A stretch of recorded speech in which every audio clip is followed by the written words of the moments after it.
اور دوسرا ہے صدقہ.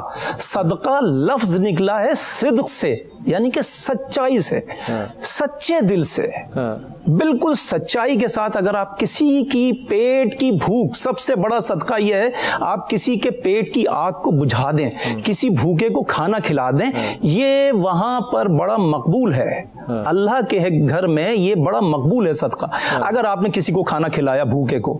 تو دیکھیے میں عرض کروں گا سب سے پہلے ایک واقعہ کہ امام جعفر صادق علیہ السلام کے پاس ایک شخص آیا اور اس نے کہا کہ مولا مجھے تمام جو اطباء ہیں جواب دے چکے ہیں اور مجھے ایسا مرض لاحق ہے کہ اب ڈاکٹروں نے کہا ہے, طبیبوں نے کہا ہے کہ کوئی اس کا علاج ممکن ہی نہیں ہے, میں کیا کروں, آپ کو علاج بتائیے. تو اب دیکھیے جواب کیا آتا ہے. امام جعفر صادق علیہ السلام فرماتے ہیں کہ تم نے اپنی بیوی کو حق مہر ادا کر دیا؟ اس نے کہا ہاں میں نے کر دیا. تو انہوں نے کہا کہ جاؤ حق مہر کے پیسوں میں سے شہد خرید کے لاؤ. اچھا. وہ گیا جلدی سے بیوی سے حق مہر کے پیسوں میں سے شہد خریدا, اور شہد خرید کے لانے کے بعد مولا کے پاس, امام جعفر صادق علیہ السلام کے پاس بارش کا پانی موجود تھا. اس بارش کے پانی میں اس کو ملایا اور سورہ الحمد شریف پڑھی اور اس سے کہا کہ پی لو, اور پھر اس سے کہا کہ چند دن اسی طرح صبح شام پینا. چند دن کے بعد وہ بالکل صحت یاب ہو گیا, اس کی بیماری دور ہو گئی. اب وہ حیران تھا کہ یہ کیسے ہو گیا معجزہ. اب اس نے ہاتھوں کو جوڑ کے پوچھا کہ یبن رسول اللہ, یہ مجھے بتائیے, یہ ارشاد فرمائیے کہ یہ معجزہ ہوا, یہ میں نے اپنی آنکھوں سے دیکھا, یہ کیا راز ہے؟ تو امام جعفر صادق علیہ السلام نے فرمایا کہ پروردگار عالم نے قرآن میں فرمایا ایک پیسہ ہے جو بہت ہی پاک ہے, وہ عورت کا حق مہر ہے, وہ بہت ہی پاک پیسہ ہے. اور ایک پانی ہے جو بہت ہی پاک ہے, وہ بارش کا پانی ہے. جب ان دونوں پاک چیزوں کو آپ نے ملایا اور اس پر اللہ کا کلام سورہ الحمد کی تلاوت کی, تو اس کے بعد اللہ نے آپ پر رحم کیا اور آپ کی مہلک بیماری کو دور کر دیا. تمام اطباء عاجز تھے. اب سوالات یہاں پر یہ اٹھتے ہیں, مجھ سے فیس بک پہ بہت ساری خواتین پوچھتی ہیں کیا صرف مرد پی سکتے ہیں یہ پانی حق مہر کا, حق مہر سے خریدا ہوا شہد کا پانی؟ نہیں, عورتیں بھی پی سکتی ہیں. اور یاد رکھیے حق مہر کا پیسہ جب آپ کو حق مہر مل جائے, یہ بہت خاص ترین پیسہ ہے, اس کو آپ سنبھال کے رکھیے. آپ کے گھر میں خواتین جس کا حق مہر کا پیسہ ہے, اس کی اگر اماں بھی بیمار پڑتی ہیں, بچے بھی بیمار پڑتے ہیں, ابا بھی بیمار پڑتے ہیں, ان سب کو بھی اس حق مہر کے پیسے سے شہد خرید کے بارش کے پانی میں ملا کے اس پہ سورہ الفاتحہ 41 مرتبہ پڑھ کے پلایا جائے. جو ایسی بیماریاں ہیں جو مہلک ترین ہیں, میں نام لوں گا, کینسر, ٹی بی, فالج, لقوہ, کووڈ, نمونیا, یہ تمام بیماریاں جو ہیں یہ جان لیوا بیماریاں ہیں. یہ تمام بیماریاں اب بآسانی ہمارے تجربے میں ہیں کہ وہ دور ہو جاتی ہیں. میرے اپنے والد کا قصہ سب سے پہلے بیان کروں کہ میرے والد کو 92 میں کینسر ہوا, اور جبڑے میں بلال بھائی یہاں پر ٹیومر ہوا تھا اور اتنی باہر آ گیا تھا کہ شکل ہیبت ناک ہو گئی تھی. تو میرے والد کپڑا ڈھک کے رکھتے تھے. تو میرے والد نے کیا کرا کہ میرے والد نے یہ آب زمزم میں اور شہد ملا کے یہ پانی اسی طرح حق مہر کے پیسے سے وہ پیا, اور پینے کے بعد چند دن ہی گزرے تھے کہ رات کو میرے والد کے کمرے میں ایک تغرا لگا ہوا تھا, ایک تصویر لگی تھی جس میں خانہ کعبہ کی تصویر بنی تھی اور مسجد نبوی کی تصویر بنی تھی. تو ایک رات میرے والد رونے لگے اور روتے ہوئے آنسوؤں سے کہا پروردگار تو معجزہ دکھا دے اپنا, میں تیرے در کا فقیر ہوں, مجھے معجزہ دکھا. آپ یقین کریں جو 7 مہینے ابو دھابی میں میرے والد نے تکلیف اٹھائی اور 3 مہینے کراچی میں, اور بایوپسی کے بعد معلوم چلا تھا کینسر ہے اور 3rd اسٹیج ہے.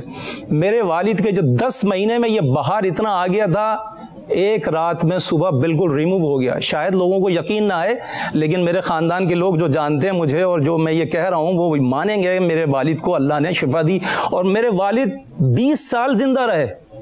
اس کے بعد موت طبعی جو اللہ نے لکھی ہے اس کے بعد انتقال ہوا ان کا.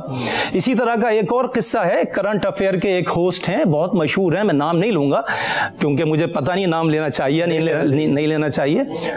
ان کے جو والد ہیں وہ ہاسپٹل میں رات کے 2:30 بجے ان کا فون میرے پاس آیا, وہ رونے لگے, کہنے لگے باز بھائی میں بہت پریشان ہوں. میں نے کیا ہو گیا؟ کہنے لگے میرے پاپا مجھے چھوڑ کے چلے گئے. میں نے کہا بھائی کیسے ہو گیا؟ کہنے لگے کارڈک اریسٹ ہو گیا ان کو اور وہ ابھی CPR ان کا ہو رہا ہے. اچھا. تو میں نے کہا اچھا. تو پھر وہ یہ کہہ ہی رہتے کہ وہ کہنے لگے وہ CPR ختم ہو گیا اور ڈاکٹروں نے کہا ڈیتھ ہو گئی ہے. تو میں نے کہا میاں آپ ایسا کیجئے, ان سے ایک بار اور ریکویسٹ کیجئے کہ CPR دوبارہ ایک بار اور کریں, اور آپ مائک کھولیے, میں کچھ پڑھتا ہوں دعا. تو انہوں نے ریکویسٹ کی ڈاکٹروں سے میرے سامنے. ڈاکٹروں نے کہا ٹھیک ہے, دیکھیے خطرہ تو ہے, پسلی وسلی نہ ٹوٹ جائے, دوبارہ آپ کہہ رہے ہیں. انہوں نے کہا نہیں آپ کریں, میں ریکویسٹ کرتا ہوں. انہوں نے ایک بار اور CPR کیا.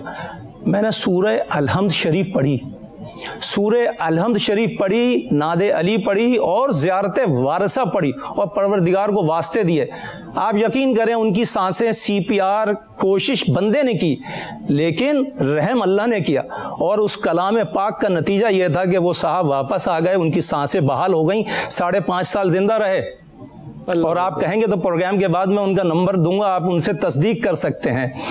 اسی طرح اسلام آباد میں ایک کووڈ کے مریض تھے ہمارے, تقریباً 70+ تھے, اور ان کو نمونیا بھی ہوا ساتھ میں نمونیا ہوا, کووڈ تھا. ڈاکٹروں نے ان کو جواب دے دیا تھا, ان کی جو آکسیجن سیچوریشن تھی بے انتہا خراب ہو چکی تھی. ڈاکٹر نے کہا کہ بچنے کا کوئی چانسز اب ہے نہیں. تو آپ یقین کریں میں نے ان کو کچھ صدقے بتائے. میں نے ان سے کہا کہ آپ صدقہ دیں ان کا. انہوں نے کہا کیا دیں صدقہ؟ ہم نے کہا گندم کی روٹیاں لے لیں, اس میں تھوڑا سا سالن یا دال وال اندر رکھیں, اور آپ ان کے ہاتھ سے ٹچ کر کے کسی فقیر کو یا کسی بھی مسکین کو آپ دے دیں, اور آپ ان کے لیے دعا کریں. انہوں نے کہا نہیں اس سے بھی زیادہ کچھ اور بتائیں, ہم کر سکتے ہیں. ہم نے کہا کچھ سموسے لے لیجئے, 50-60 سموسے 50-60 لوگوں کے ہاتھ پہ رکھیے, ان سے کہیے میرے مریض کے لیے دعا کیجئے. 3 دن کے بعد ان صاحب نے آنکھ کھولی ہے, اور ان کی آکسیجن سیچوریشن بالکل نارمل تھی. اور مزے کی بات بتاؤں, ان کا نمونیا بھی اسی صدقے سے اور دعا سے ٹھیک ہوا, اور ان کا کووڈ بھی گیا, اور وہ بھی لاہور میں ابھی بھی زندہ ہیں, سلامت ہیں ماشاءاللہ سے. آغا بھائی, اور بلال بھائی مزے کی بات یہ ہے کہ پڑھے لکھے لوگ جو ہے نا وہ شاید اس کے اوپر کمنٹ کریں یا اس کے اوپر یقین نہ کریں, لیکن میں آغا بھائی میں سوال چھوڑ کے گیا تھا کہ اگر کوئی غیر مسلمان ہو یا کوئی ایسا شخص ہو جو کہ یقین نہ کرتا ہو, اپنے آپ کو زیادہ قابل پڑھا لکھا سمجھتا ہو, اس کے لیے دعا یا صدقات جو ہیں وہ اسی طرح اثر کرتے ہوئے دیکھیں آپ نے یا نہیں؟ جی ہاں, دیکھیے ہمارے استاد محترم ایک قصہ سناتے ہیں, اور جو بالکل حقیقت ہے, کیونکہ وہ اس پہ بڑی ریسرچ انہوں نے کی. امریکہ میں کینسر ہاسپٹل کے اندر ایک دفعہ ریسرچ ہوئی اس بات پر کہ مسلمان صدقہ دیتے ہیں, اس پہ یقین رکھتے ہیں.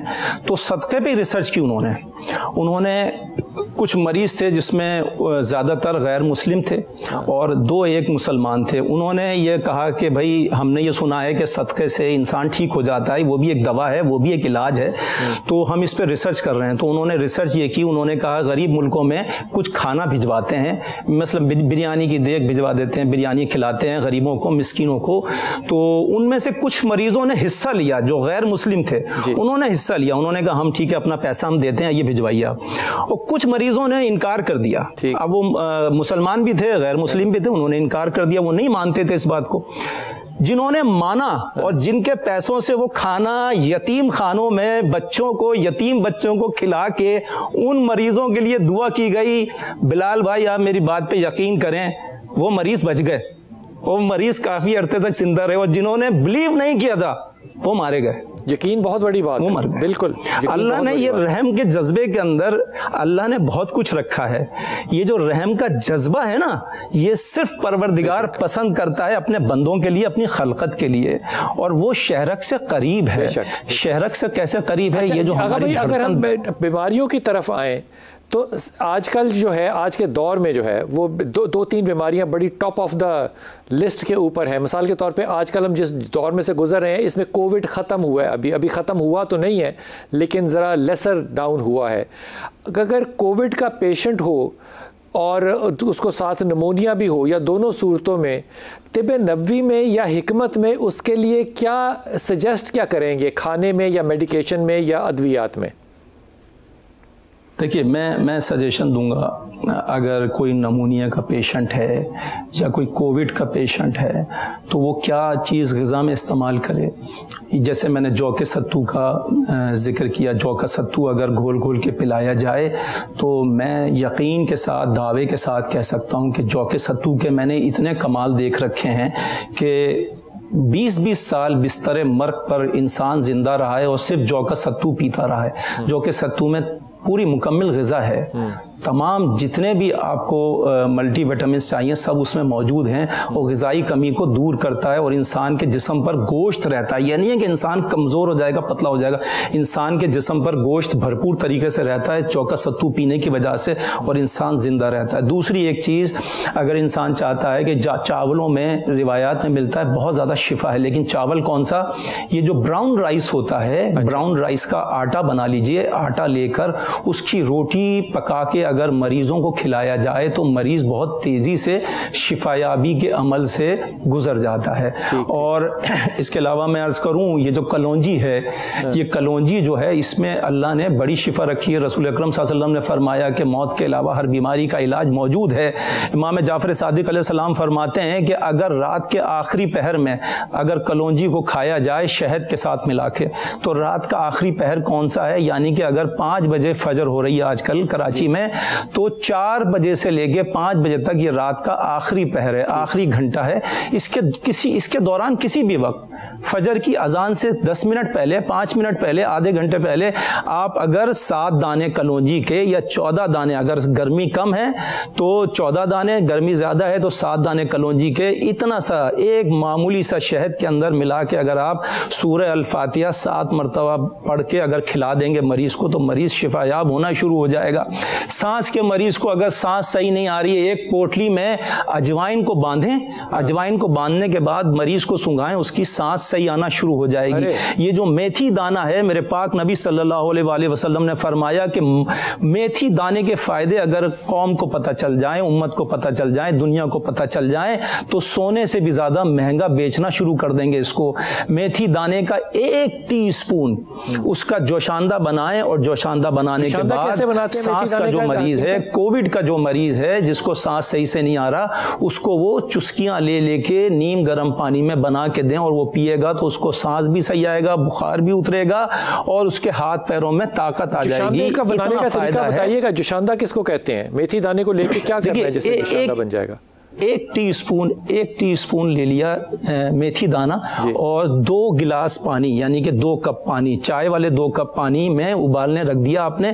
لیکن ایلومینیم کا برتن نہ لیں، ایلومینیم چھوٹتا ہے تو وہ اس کا فائدہ کم ہو جاتا ہے. اسٹیل کے بھگونے میں آپ اس کو ابالیں، یا شیشے کی پتیلی ملتی ہے اس میں اس کو ابالیں. جب وہ 1 کپ رہ جائے، جوش دینے کے بعد، جو بلبلے اٹھتے ہیں اس کو جوش کہتے ہیں، جوش دینے کے بعد جب 1 کپ رہ جائے اس کو چھان کر نیم گرم اس کو گھونٹ گھونٹ کر کے مریض کو پلائیں. بخار ہے تو بخار فوراً اترے گا. اس کے علاوہ سانس صحیح آئے گا، اور سانس کی نالی